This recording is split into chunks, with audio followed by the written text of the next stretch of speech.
Assalamualaikum warahmatullahi wabarakatuh.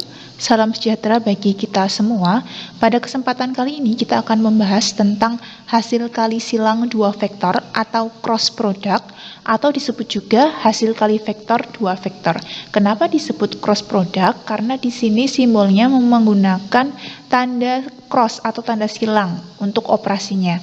Kemudian kenapa disebut hasil kali vektor dua vektor? Karena hasil perkaliannya nanti menghasilkan suatu vektor. Hasil kali vektor dua vektor atau cross product. Kalau pada hasil kali skalar dua vektor hasilnya berupa suatu skalar, maka kali ini pada hasil kali vektor dua vektor hasilnya merupakan suatu vektor. Untuk memahami pengertian hasil kali vektor dua vektor, perhatikanlah gambar berikut. Di sini ada vektor A dan vektor B yang membentuk sudut theta. Kemudian ada juga vektor C, di mana di sini vektor A dan vektor C itu tegak lurus, dan vektor B dan vektor C ini juga saling tegak lurus. Perhatikan gambar, terdapat vektor A, vektor B, dan vektor C, sehingga vektor A dengan vektor C itu tegak lurus, dan vektor B juga tegak lurus dengan vektor C. Kalau diputar dari vektor A ke vektor B, maka arah putarannya adalah ke vektor C.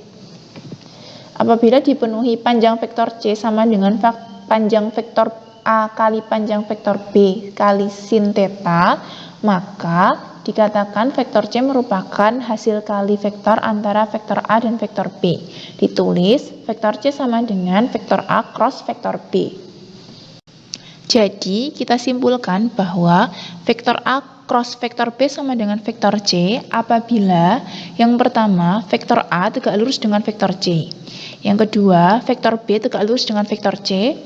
Yang ketiga, diputar dari vektor A ke vektor B, maka arah putarannya adalah ke vektor C. Kemudian yang keempat, panjang vektor C sama dengan panjang vektor A kali panjang vektor B kali sin theta, di mana theta adalah sudut antara vektor A dan vektor B.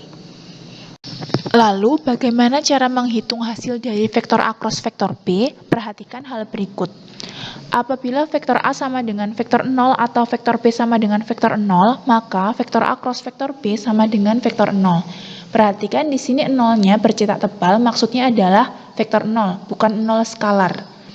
Kemudian di sini ada kata atau, artinya boleh vektor A saja yang vektor 0 atau vektor B saja yang vektor 0, bisa juga kedua-duanya merupakan vektor 0, maka pasti hasil cross keduanya itu menghasilkan vektor 0. Kemudian kemungkinan kedua, bila vektor A sama dengan A1i tambah A2j tambah A3k dan vektor B-nya adalah B1i tambah B2j tambah B3k, di mana vektor A dan vektor B itu keduanya bukan merupakan vektor 0, maka untuk menghitung hasil crossnya adalah sebagai berikut. Vektor A cross vektor B sama dengan determinan dari IJK A1 A2 A3 B1 B2 B3. Ini adalah determinan matriks ordo 3x3 yang akan kalian pelajari di kelas 11. Namun, karena di sini kita membutuhkan, maka akan saya sampaikan sedikit untuk menghitung determinan ini. Caranya adalah kita tambahkan dua kolom di belakang, yaitu ini, I A1B1, kemudian kolom satunya lagi J A2B2. Lalu, kita tarik garis serong. Ini namanya menggunakan cara sarus. Jadi untuk I kali A2 kali B3 ini nanti hasilnya dikalikan kemudian positif. Jadi positif A2 B3I, kemudian ditambah A3B1J, lalu ditambah A1 B2K. Lalu untuk yang ini kan sudah IJK semua. Lalu untuk yang ke kiri sama, kita tarik garis serong tapi arahnya berlawanan dan tandanya negatif. Misalnya untuk dari yang I dulu, berarti dikurangi A3B2I, kemudian dikurangi A1B3J, lalu dikurangi A2B1K. Nah, hasilnya adalah ini.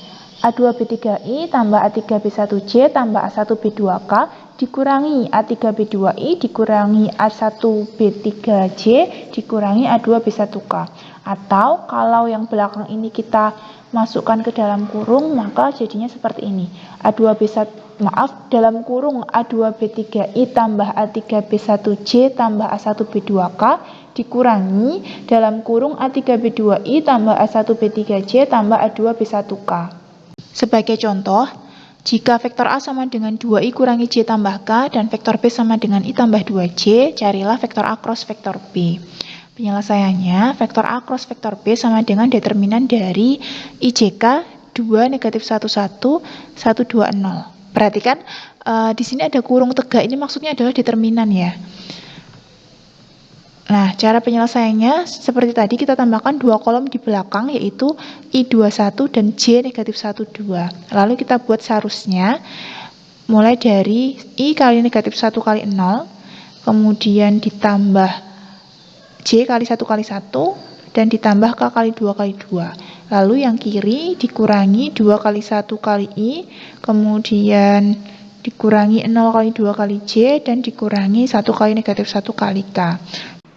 Maka hasilnya adalah dalam kurung 0 ditambah J ditambah 4K dikurangi dalam kurung 2I tambah 0 dikurangi K sama dengan negatif 2I ditambah J ditambah 5K. Kemudian, carilah informasi cara menentukan determinan matriks ordo 3x3. Jadi kalau yang sudah saya jelaskan ini adalah cara Sarus. Nah, sebenarnya masih ada cara lainnya lagi. Coba kalian cari di internet. Selanjutnya adalah sifat-sifat hasil kali vektor 2 vektor. Yang pertama, hasil kali vektor 2 vektor bersifat antikomutatif. Maksudnya adalah vektor A cross vektor B akan sama dengan negatif dalam kurung vektor B cross vektor A. Lalu yang kedua, hasil kali vektor 2 vektor distributif terhadap penjumlahan. Maksudnya adalah vektor A dikroskan dengan dalam kurung vektor B ditambah vektor C akan sama dengan vektor A cross vektor B ditambah vektor A cross vektor C. Lalu yang ketiga, untuk setiap vektor A berlaku vektor A cross vektor A sama dengan vektor 0. Yang keempat, panjang vektor A cross vektor B menyatakan luas paralelogram atau jajaran ginjang dengan sisinya adalah vektor A dan vektor B. Lalu yang nomor 5, setengah kali panjang dari vektor A cross vektor B menyatakan luas segitiga dengan sisinya vektor A dan vektor B. Yang keenam, jika vektor A cross vektor B sama dengan vektor 0, sedangkan vektor A bukan vektor 0 dan vektor B juga bukan vektor 0, maka vektor A sejajar dengan vektor B. Coba kalian pikirkan mengapa bisa demikian. Lalu yang nomor 7, jika vektor A sejajar vektor B, maka vektor A cross vektor B sama dengan vektor 0. Untuk meningkatkan kompetensi kalian, silakan dikerjakan soal-soal pada modul vektor terkait dengan materi hasil kali silang atau cross product ini. Terima kasih. Akhirul kalam. Wassalamualaikum warahmatullahi wabarakatuh.